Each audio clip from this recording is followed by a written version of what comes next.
for education, right? It was really there as like a class of, hey, this happens. Well, I mean, I guess I woke up on the epistemologist side of the bed today, but I would argue one of the best things about Spike Lee was that he was courageous enough to break away from the pattern of only telling stories in the vein of white guilt. Yeah. Yes, there was some education involved in a lot of his movies, but frankly, I would argue what he was always trying to do was tell a story where characters happen to be Black to the point of being unapologetically Black. And if you learned something, it was because you're willing to watch his movie and actually pay attention to the characters and not pigeonhole them in any one stereotype, but just let them exist in the stories that he was creating and let all these characters move through them. Which the funny thing is, when you look at his catalog, Spike Lee has always had like white characters in his stories to the point where it would kill me when people talk about like how quote unquote racist he is. Like, are you paying attention to the movies he kicks out? He's telling stories where the protagonist or the antagonist or whomever just happens to be of a certain shades, and he's not going to apologize for it. He's not going to like shift the story to make one group of people feel good about it. He's just like, no, this is a story I'm going to tell, and this is how I want to say it. Matter of fact, another death that I wanted to put on there, but it saved only because, as I said in the beginning of this whole conversation, there's like a group that I almost feel automatically I can't put on because it automatically hits that level of like, damn, that hurts. It was like Spike Lee's character in Mo Better Blues. When he dies, it was fucked up because like his whole character's thing was like he was like kind of like a born loser but a born hustler, and that he was a really good friend to the point of being a brother to Denzel Washington's character, but at the same time so self-destructive he even knew that he was going to take his brother down with him. Like there's so many integral parts of that guy's character that it hurt when he died, even though you knew it was inevitable. But the point I'm really getting to is like that wasn't a story about Black musicians and Black genre of music and blah blah blah. So you can get around and see the hurt and pain of Black people and feel good, white savior style. Is more like, no, this is a story about jazz musicians and the underbelly world of some parts of music and unfortunately gambling. Like it was supposed to be like, it was supposed to feel like a blues song. Yeah. I don't think Spike Lee's character died in that though. I thought he died. No, he didn't die. You remember at the end when Bleak tries to make a comeback? Oh yeah, that's right. And he's like, "Yo, I won't sell it, Bleak.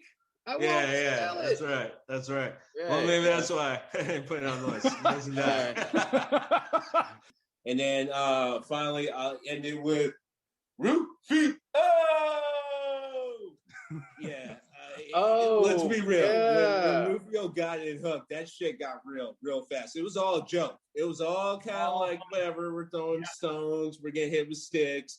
Someone's got a blade, but no one's really using it. And then they fucking killed Rufio. I was like, oh shit, no, this is real. This is real. Yeah, Hook got real after that. It got real. Like, come on now, that's the rally cry for our generation. You yell at Rufio in a room full of people, you're gonna get a couple of people like, yo, respect. Yeah, it's just that kind of sucked. So those are just a couple top of the head.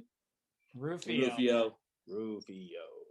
All right, I'm gonna start in on my time here now, and I'm gonna go to the other end. I'm just gonna go straight to I'm gonna go to the death that I titled "What the fuck did I just watch?"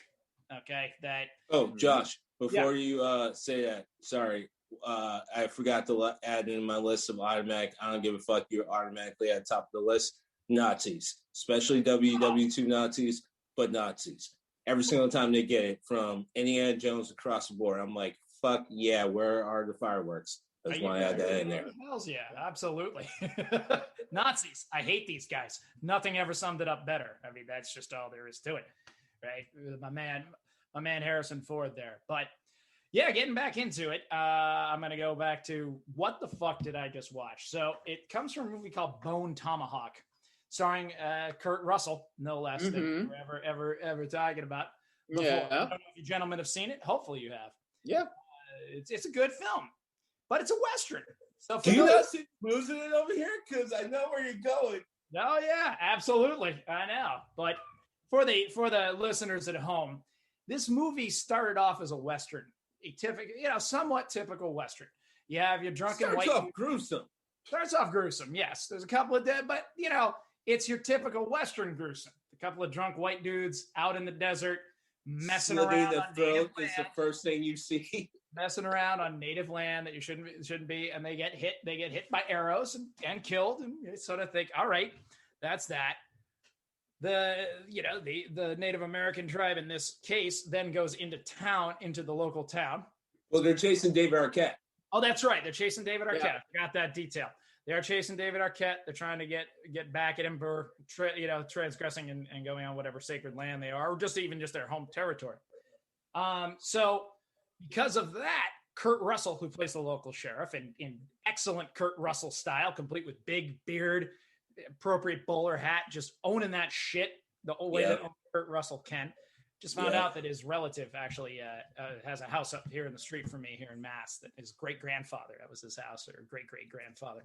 And his son is Captain America and Falcon and that show you like. Oh, okay. We'll get to that. That's his son. We'll get to that. Holy crap! So he gets it, and it's starring the other guy. We can turn to RaShaun here as the librarian. The guy who was in Insidious and all the Conjuring movies is his co-star in this, and they form up a posse, which is all right. Once again, this is all pretty standard Western shit. The only thing on the way out of town is they have a local native guy, Native American there, who is telling them about this particular tribe. And he basically says they're inbred, they're cannibals, and they don't care. And they just, they barely even qualify. We don't even really talk. Nobody talks about these people. They're just, they're hillbillies, they're whatever. So you got that as the kind of setup. Fast forward to when the posse gets captured. They bring this guy in and stand one dude up and proceed to pith him as a cow. I'm going to go back to that because they break part of his neck in the most violent and gruesome way to make sure to kill him and cut the brain stem quickly. They proceed to turn him upside down, drain the blood out of him, strip him down, and cut him from asshole to neck, right? As you would a cow, as you actually would a cow. So this movie here, by the way, for all my vegans listening out there, probably what you're trying to tell us that we're ignoring, and you're right, I do ignore that on a regular basis. But what I had to give this movie credit for, and as I said, in just the what the fuck, what am I watching?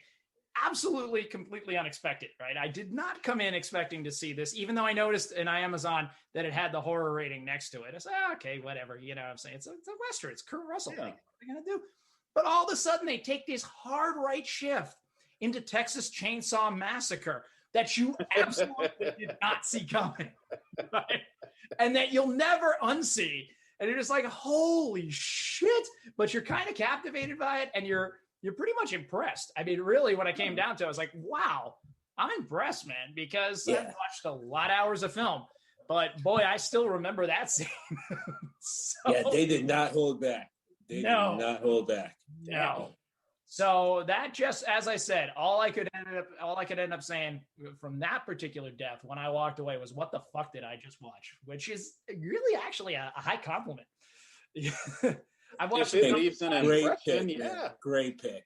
Yeah, I've watched some dumbass slasher movies. I've seen all that shit when I was a kid growing up, and it's dumb. I generally avoid torture porn. I will say that, it's not my bag, and it's kind of become a thing lately. So, even when I'm watching horror these days, I'm not really going towards that stuff. The Hostels. I did watch the original Saw because it was a concept. So, okay, all right. They managed to just barely slice that line, pun fully intended. But yeah, I'm with you on that. That one truly knocked me, that one truly blew me away. Did not see it coming. So, all right, that gets my honorable mention for what the fuck did I just watch? Great pick. Maybe, all right. Well, maybe we'll create an award for that as we go along, or segments as we go along in the show. So the bone tomahawk, what the fuck death. What the fuck death surreal. Yeah. Yeah. All right, Greg, bringing it back around after we've now trashed Karen as we started there. What do you got for us? I'm gonna go from. She really wasn't that bad in the movie. What's that? Her character really wasn't that bad. Shit, fuck that Karen. I hated that bitch. Yo, Karens Kathy, are up there with Karen. Nazis and zombies, man. And slave masters. We don't care what happens to Karen. Fuck that bitch. I don't know. All right, what we got? Fuck Karen. Anyway. Yeah, I'm gonna go other end of the spectrum. I'm gonna go to Glory. Directed by Edward Zick, man. Yo, it hit me. The end of Glory. Yo, you gotta go to Mighty Matthew Broderick. 54th. You gotta go to what I'm Matthew saying? Broderick, huh? What's up? You gotta go to Matthew Broderick's. I'm gonna do a group. I'm gonna say the 54th. I'm gonna say Give him hell, 54th. Yeah, give him hell, 54th. That movie got me, man.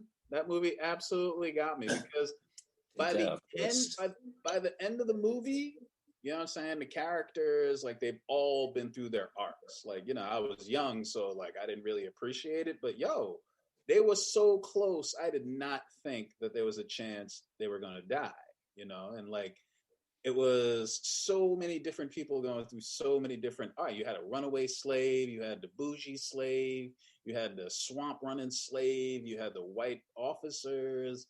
Like, they've been through so much together, and it was just so honest. You know what I mean? For the time of Hollywood, like at that time, I mean, just to have the swamp running slave and then the veteran slave, if you want to call him that, you know what I'm saying? It was like killing you that these guys are going to have to deal with this hardship coming up soon. You know what I mean? And they were walking into battle, and like they were charging. You remember they were just marching up Fort Wagner, and you did not know how this was going to go. And they were on the beach, and you saw the armaments going off, and you just did not see how this was going to go down, right? And I was on the edge of my seat for the entire battle, like shaking for the entire battle. Before I knew it, when the smoke cleared and they were all dead, that was a sobbing, blubbering piece of shit in the kitchen by himself on that Saturday afternoon. I am telling you, I was inconsolable. You could not get me back together. I was just like, tears running, boogers all over the place. I was making promises. It was like, I ain't gonna do no more bad shit. I'm gonna emancipate the black race. I'm gonna uplift black people, man. Like, why white people gotta be so fucked up, man? Why they gotta be racist all the time? You know what I'm saying? You know what I mean? No more pork, no more white women. I'm gonna join the nation. I was like, yo, I can't do this shit, man. We gotta turn stuff around for black people. You know what I'm saying? I've kept up on none of these fucking promises. I was going to say, what were you, 13 when we were watching A this? single one of these fucking promises. Swear on black women at 13. That's killing me. All right, but I was gonna join the nation for like an hour and a half. But it's like I don't want to sell no bean pies. What are you talking about? Right? You know what I'm saying? Like, I was gonna uplift the black race. Yeah, it didn't happen. The thing is, like, I dig it. Like, today, it's probably kind of cheesy. Like, it wasn't directed by Jerry Bruckheimer, but it was kind of Bruckheimer-esque. Oh, yeah. You know what I mean? Like, the booming score. I think it was James Horner. He did, like, all the scores at the time. But, I'm going to say, like, since, like, Roots before that. You know what I mean? As far as the slave experience and milestones in Black history, Glory definitely did it. It's like, oh my Lord, Lord. Mm-hmm. We were all singing it. We were all got me. Absolutely got me. All singing with that. I've never cried that hard in a movie. I got a little choked up once or twice, but yeah. The movie was directed by Edward Zwick. ZWICK, who seems to have a penchant for the hero not making it. He also was producer for Blood Diamond and The Last Samurai. Okay. Was